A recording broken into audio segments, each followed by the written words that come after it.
سلامونه او احترامات مې قبول کړئ دوستانو. خوښ یم چې په یو نوې تازه ویډیو کې له تاسو سره یم.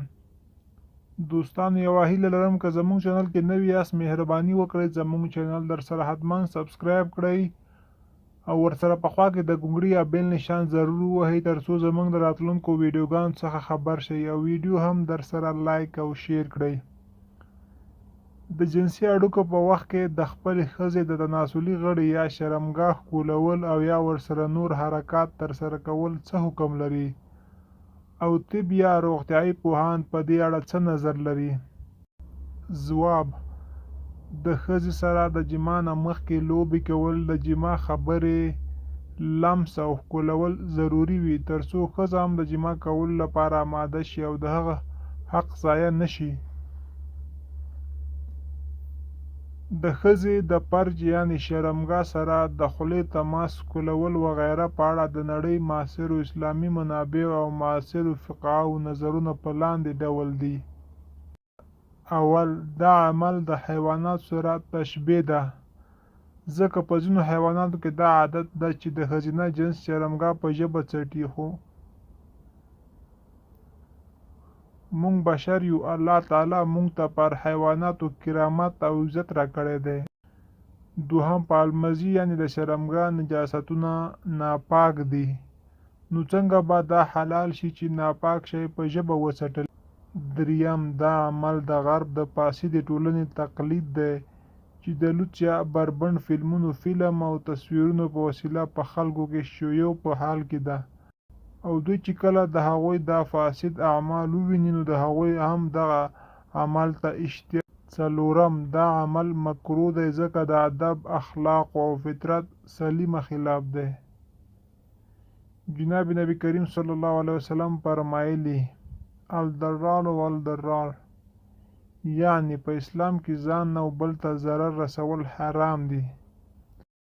په دې باره کې ځینې طبي پوهانو څېړنې کړې دي او هغوی دا ثابته کړې ده چې په دې عمل کې ډېر خطرناک زیانونه موجود دي. د خولې تماس له شرمګاه سره د امراضو او وایرسونو د انتقال سبب ګرځي، لکه د هرپس مرض او یا هم د HPV وایرس چې بالاخره د خولې د سرطان سبب ګرځي. څرنګه چې دا عمل د انساني کرامت، ادب، اخلاق او سالم فطرت خلاف دی، د غرب د فاسدې ټولنې تقلید دی او د انسان د بدن لپاره مضر، نو باید مسلمان له داسې ناوړه عمل څخه ځان وساتي.